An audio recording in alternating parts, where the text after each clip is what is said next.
राजस्थान के अलवर जिले में सरिस्का के जंगलों से घिरा हुआ भानगढ़ आज भी खुद में कई रहस्य समेटे खड़ा है। इसके बनने और खंडहर होने के कई किस्से इतिहास की किताबों में दफन हैं। लेकिन आज हम जिस बारे में बात कर रहे हैं वो ये है कि कैसे दो राजपूतों का मुस्लिम बन जाना भानगढ़ के विनाश का कारण बना था। हालांकि इन किस्सों में कितनी सच्चाई है ये तो कह नहीं सकते, लेकिन लोगों के बीच भानगढ़ को लेकर ऐसे कई किस्से फेमस हैं। हम आपको बता दें कि राजस्थान के एक सीनियर जर्नलिस्ट ने भानगढ़ को लेकर काफ़ी रिसर्च किया है। भानगढ़ को लेकर कई किस्से मशहूर हैं और एक ऐसा ही किस्सा है भानगढ़ और अजबगढ़ का विनाश दो राजपूतों सामंतों के मुसलमान बनने से हुआ था। इतिहासकार के अनुसार राजपूत से मुसलमान बनने मोहम्मद कुलीन और मोहम्मद दलहीज भानगढ़ और अजबगढ़ के शासक बने। इसी समय दिल्ली में मुगलों का ताकत को कमजोर देखकर जय सिंह द्वितीय ने भानगढ़ और अजबगढ़ पर हमला कर दिया। इतना ही नहीं बल्कि मुसलमान बने दोनों राजाओं को मौत के घाट उतारकर इनके राज्यों को तहस नहस करके खंडरों में बदल दिया। भानगढ़ के विनाश के और भी कई किस्से प्रचलित हैं, लेकिन सर्वाधिक चर्चित कहानी यह है कि इस राज्य में तांत्रिकों, साधुओं और ज्योतिषियों का बेहद सम्मान हासिल था। महाराजा छतर सिंह की रानी रत्नावती तीतरवाड़ा की बेटी थी।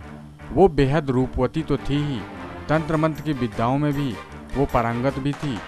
कहा जाता है कि सिंघा नाम के एक तांत्रिक ने भानगढ़ के बारे में जब ये सुना कि यहाँ तांत्रिकों का सम्मान किया जाता है तो वो यहाँ पहुँच गया और महल के सामने स्थित एक पहाड़ी पर अपना स्थान बनाकर साधना करने लगा। और उसने पहाड़ी से रानी को देख लिया और उसके सौंदर्य पर मोहित हो गया। वो अच्छी तरह जानता था कि बिना तांत्रिक शक्तियों का प्रयोग किए रानी तक पहुंच पाना भी असंभव है। दूसरे उसे ये भी पता था कि वो जिसे पाना चाहता है वो कोई साधारण स्त्री नहीं बल्कि उसी राज्य की रानी है जहां उसे आश्रय मिला था। राजा को अगर उसके प्रयासों की भनक भी मिल गई तो उसके प्राण बचाने वाला कोई नहीं होगा। इस सब के बाद भी वो रानी को मन से निकाल नहीं पा रहा। इसलिए इस सेवड़ा तांत्रिक ने अपनी तांत्रिक विद्या के द्वारा रानी रत्नावती को वश में करने का फैसला किया। उसने कई बार छोटे मोटे प्रयास किए लेकिन वो सफल नहीं हो सका। अपनी लगातार असफलताओं के कारण रानी को पा लेने की इच्छा उसके मन में बदला लेने की हद तक बढ़ती जा रही थी। दूसरी ओर सिंघा इस बात की रत्ती भर भी ज्ञान नहीं था कि रानी रत्नावती भी तंत्र विद्या की अच्छी जानकार हैं। ये बात ना मालूम होने के कारण ही तांत्रिक अंत में वो भूल कर बैठा, जिसके कारण न केवल वो अपनी मृत्यु का बल्कि भानगढ़ के विनाश का भी कारण बना। दरअसल हुआ ये कि रानी को हासिल ना कर पाने की खींच और कई विफल प्रयासों के बाद उसने अपने आखिरी दांव खेला। सिंघा ने रानी की एक दासी को अपनी कुटिल चाल का हिस्सा बनाया और ये दासी जब बाजार में राजमहल जा रही थी तो तांत्रिक ने अपनी वशीकरण मंत्र से बंधे तेल का एक कटोरा उस दासी को ये समझाकर दिया कि हम तंत्र सिद्ध बाबा हैं। रानी को ये तेल देना और उन्हें ये समझाना कि इस तेल का उपयोग अपने शरीर पर करें, इससे उनका कल्याण होगा। राजमहल में पहुंचकर दासी ने तेल का कटोरा रानी के सामने रखा और जो भी घटित हुआ था वो रानी को बताया। साथ ही उस तांत्रिक बाबा का हुलिया भी बयान किया। रानी ने तेल को परखने के लिए उस पर अपना मंत्र डाला। तेल घूमने लगा।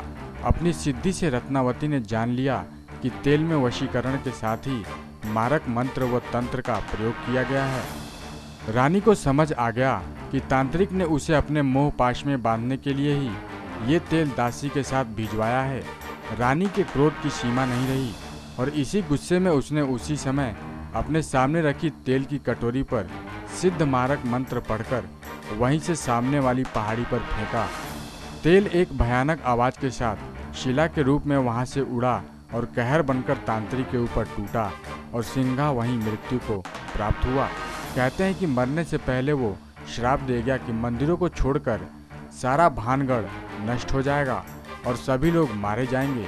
भानगढ़ के आसपास के गांवों के अनेक लोग मानते हैं कि तांत्रिक के श्राप के कारण ही किला सहित सभी इमारतें खंडहर हो गईं, लेकिन मंदिरों को कुछ नहीं बिगड़ा। कुछ लोगों का विश्वास है कि इस श्राप के अकाल मृत्यु को प्राप्त हुए लोगों की आत्माएं भी यहाँ भटकती हैं और इस जगह के भुतहा होने तथा फिर से ना बस पाने का यही कारण माना जाता है। नेक्स्ट 9 न्यूज रूम से विनीत राय की रिपोर्ट।